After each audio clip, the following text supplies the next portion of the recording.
வணக்கம் நண்பர்களே, நான் தயாநிதி. இது நம்ம channel Dayanidhi astrology prediction. First of all, edit பண்ணி இன்றைக்கி வீடியோ போட முடியல. ஏன்னா 2 டேஸாக நான் வீட்டில் இல்லை. வீட்டில் இருந்திருந்தால் அந்த எடிட் பண்ணி கரெக்டாக வீடியோ போட்டிருக்கலாம். அதனால் சரி, மேட்ச் ஸ்டார்ட் ஆகிறதுக்கு முன்னாடி ஒரு வாய்ஸ் ஓவர் போட்டாச்சும் ஒரு மேட்ச் ப்ரெடிக்ஷன் பண்ணிடலாம் அப்படின்னு சொல்லிட்டு தான் இது போல் பிளான் பண்ணது. சரி நண்பர்களே, 13வது மேட்ச் தான் நம்ம இன்றைக்கி பார்க்க போகிறோம். ஒரு அனல் பறக்கக்கூடிய ஒரு போட்டியாக இருக்கலாம். பாரத் ரத்னா ஸ்ரீ அடல் பிகாரி வாஜ்பாய் எக்கனாத் கிரிக்கெட் ஸ்டேடியம் லக்னோவில் நடக்கக்கூடிய இந்த மேட்ச் பஞ்சாப் கிங்ஸுக்கும் லக்னோ சூப்பர் ஜெயின்ஸுக்கும் இடையில் தான் இந்த மேட்ச் நடக்குது.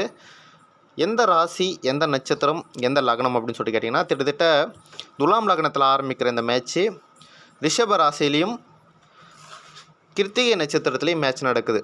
கிருத்திகை நட்சத்திரம் சூரியனோட நட்சத்திரம். ஒரு கண்டிப்பாக அனல் பறக்கக்கூடிய போட்டியாக இருக்கலாம். பஞ்சாப் கிங்ஸில் ஃபஸ்ட்டு அந்த 11 பேர் யாருன்னு சொல்லிட்டு பார்த்துடலாம். ப்ளஸ் இம்பாக்ட் பிளேயர் முதற்பட 12 பிளேயர் யாருன்னு பார்த்துடலாம். பிரப்சிம்ரன் சிங்கு, பிரியான் ஷாரியா சூப்பரான ஒரு நாக்கு வந்து விளையாடினார். அற்புதமான ஒரு பிளேயராக வருவார்னு நினைக்கிறேன். Shreyas Iyer, Marcus Stoinis, Glenn Maxwell, Azmatullah Omarzai, Shashank Singh, Marco Jansen, Suryansh Shedge, Harshdeep Singh, Yuzvendra Chahal, Vyshak Vijaykumar. இந்த 11 பேர் தான் வந்து அணிக்குள்ளே இடம்பெறுவதற்கான வாய்ப்புகள் உள்ள பிளேயர்ஸ். எல்எஸ்ஜி டீமில் அந்த பேர் Aiden Markram, Mitchell Marsh, Nicholas Pooran, Rishabh Pant, David Miller, Ayush Badoni, Shardul Thakur, Ravi Bishnoi, Avesh Khan, Prince Yadav, Shahbaz Ahmed, Manimaran Siddharth இவங்களாம் வந்து இடம்பெறுவதற்கான வாய்ப்புகள் உள்ள பிளேயர்ஸ். இதில் டாஸ் யார் வின் பண்ணுவாங்க அப்படின்னு சொல்லிட்டு கேட்டிங்கன்னா, டாஸ் வந்து பஞ்சாப் கிங்ஸ் டீம் வின் பண்ணுறதுக்கான வாய்ப்பில் இருக்குது. ஸ்கோர் வந்து பார்த்திங்கன்னா ஒரு 170+ வரதுக்கான வாய்ப்பில் இருக்குது.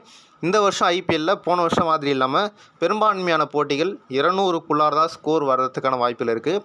கிட்டத்தட்ட இது வரைக்கும் 11 போட்டி முடிஞ்சிருக்கு. 12 போட்டி முடிஞ்ச நிலையில் அடுத்த ஒரு 40 மேட்ச்சு ஓகேங்களா. அடுத்து இருக்கக்கூடிய மொத்தம் இன்னும் 63 மேட்ச் இருக்குது, 62 மேட்ச் இருக்குது. அந்த 62 மேட்ச்சில் 45 மேட்ச் 40 மேட்ச் லோ ஸ்கோரிங் மேட்சாக தான் இருக்கும். லோ ஸ்கோர் மீன்ஸ் இந்த காலத்தில் T20 ஃபார்மேட்டை பொறுத்த வரைக்கும் ஒரு 180க்கு கீழே இல்லை 200க்குள்ளே வரதுக்கான வாய்ப்பில் இருக்குது. ஒரு 15 to 20 அந்த மேட்ச் அளவு மட்டும்தான் ஒரு 200 ஸ்கோருக்கு மேலே போகிறதுக்கான வாய்ப்புகள், அதிகமான வாய்ப்புகள் இருக்குது.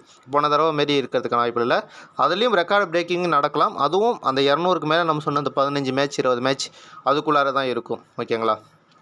சரி, பஞ்சாப் கிங்ஸ் டீமில் நீங்கள் யாரை எடுக்கலாம் ஃபஸ்ட்டு இன்றைக்கி டீமில் அப்படின்னு சொல்லி கேட்டிங்கன்னா, பிரியான் ஷாரியா அவரை சூஸ் பண்ணலாம். ஸ்ரேயஸ் ஐயர், கிளென் மேக்ஸ்வெல், அஸ்மதுல்லா ஹோமர்சாய், சஷாந்த் சிங் அவருக்கு ஒரு வேளை ப்ரொமோட் ஆகி முன்னாடியே வரக்கூடிய வாய்ப்பு இருந்துச்சுன்னா அவரை நீங்கள் சூஸ் பண்ணிக்கலாம். ஹர்ஷ்தீப் சிங்கை நீங்கள் சூஸ் பண்ணிக்கலாம். யுஷ்வேந்திர சகல் நீங்கள் இந்த பிளேயர்ஸ்லாம் வந்து சூஸ் பண்ணிக்கலாம் நண்பர்களே.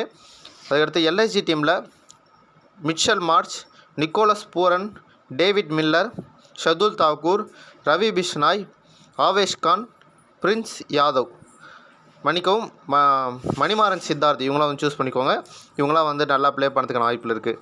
மேட்சோட ஃப்ளோ எப்படி இருக்குன்னு சொல்லிட்டு கேட்டிங்கன்னா, first LIG team Punjab Kings 2 டீமும் மோதும்போது அப்ஸ் அண்ட் டவுன்ஸ் ஒரு மேட்சாக இருக்கலாம். எல்ஐஜி வின் பண்ணுற மாதிரி கூட போகலாம். கடைசி சமயம் ஒரு 3 yards to 5 yards வரைக்கும் பஞ்சாப் கிங்ஸ் போகிறதுக்கான வாய்ப்பில் இருக்குது. அங்கேருந்து அப்படியே மேட்ச் திரும்பி பஞ்சாப் கிங்ஸ் டீம் வின் பண்ணுறதுக்கான வாய்ப்பில் இருக்குது. இல்லை ஸ்டார்டிங்லேயே பஞ்சாப் கிங்ஸ் ஸ்ட்ரைக் பண்ணிட்டாங்க அப்படின்னா பஞ்சாப் கிங்ஸ் ஒன் சைடராக வின் பண்ணுறதுக்கான வாய்ப்பில் இருக்குது. எதுக்கும் நான் எப்பயும் போல் வின்னரை வந்து நான் இன்ஸ்டாகிராமில் பதிவு பண்ணுவேன். அதை நீங்கள் பார்த்து தெரிஞ்சுக்கலாம். வேறு ஏதாச்சும் அப்டேட், புது அப்டேட் எல்லாமே இருக்குது அப்படின்னா நான் அதை வந்து டெலகிராம் சேனலில் தான் பதிவு பண்ணுவேன். கேப்டனாக நீங்கள் இன்றைக்கி யார் சூஸ் பண்ணலாம் அப்படின்னு சொல்லிட்டு கேட்டிங்கன்னா, கிளென் மேக்ஸ்வெல் ஒரு வேளை முன்னாடி வராருன்னா அவரை நீங்கள் சூஸ் பண்ணலாம். அஸ்மதுல்லா ஹோமர்சாய் ஒரு நல்ல ஒரு கேப்டன் ஆப்ஷனாக இருக்கிறதுக்கான வாய்ப்புகள் இருக்குது. அப்புறம் ஸ்ரேயஸ் ஐயர் அவர்கள் கூட ஒரு நல்ல கேப்டன் ஆப்ஷனாக இருக்கிறதுக்கான வாய்ப்புகள் இருக்குது. பிரியான் ஷாரியா அவரும் ஒரு டீசெண்டான இன்னிங்ஸ் விளையாடுறதுக்கான வாய்ப்புகள் இருக்குது. இந்த 4 பேரை வந்து மஸ்ட்டாக வச்சுக்கோங்க உங்கள் டீமில். மிக மிக முக்கியமான பிளேயர். யார் முன்னாடி வராங்க அது போல் குறிப்பிடத்தக்கது. அஸ்மதுல்லா ஹோமர்சாய் பேட்டிங் பவுலிங் 2மே விளையாடுறதுனால அவரை நீங்கள் ஒரு பிக்கு சூஸ் பண்ணிக்கலாம். 2வது பிரியான் ஷாரியா அவரை நீங்கள் சூஸ் பண்ணிக்கலாம். இந்த சைடு மிச்சல் மார்ச் அவர்களை நீங்கள் சூஸ் பண்ணிக்கலாம். தென் நிக்கோலஸ் பூரன் அவரை நீங்கள் கேப்டனாக நீங்கள் சூஸ் பண்ணி பார்க்கலாம். நிக்கோலஸ் பூரன் ஃபஸ்ட்டு 5 பாலை தாண்டணும், 10 பால் வரைக்கும் தாண்டணும். தாண்டிட்டால் ஒரு நல்ல இன்னிங்ஸ் விளையாடுறதுக்கான வாய்ப்பு இருக்குது. இல்லை அப்படின்னா அதுக்குள்ளாரே வந்து டக் அவுட் கூட ஆகிறதுக்கான வாய்ப்புகள் சற்று அதிகமாக இருக்குது. அந்த சமயத்தில் நீங்கள் 2வது ப்ரிஃபரன்ஸ் யாருக்கு போகலான்னா டேவிட் மில்லர் அவர்களை நீங்கள் கேப்டனாக கூட சூஸ் பண்ணிக்கலாம் நண்பர்களே. அவ்வளோதான். நீ கேப்டன் பிக் யாருன்னு சொல்லிட்டேன். அந்த பக்கம் யாருன்னு சொல்லியாச்சு. இப்போ ஃபைனலாக ஏதாச்சும் அப்டேட் இருந்துச்சுன்னா நான் டெலகிராம் சேனலில் பதிவு பண்ணுறேன். டெலகிராம் சேனல் லிங்க்கு டிஸ்கிரிப்ஷனில் இருக்குது. ஃபஸ்ட் கமெண்ட்லேயும் பின் பண்ணி வைக்கிறேன். அதை டச் பண்ணி ஜாயின் பண்ணிக்கோங்க. தொடர்ந்து நம்ம சேனலில் இணைப்பில் இருங்க. சேனலை சப்ஸ்கிரைப் பண்ணிவிட்டு வீடியோ மறக்காமல் லைக் பண்ணிவிட்டு காண தவறாதீர்கள். நன்றி, வணக்கம்.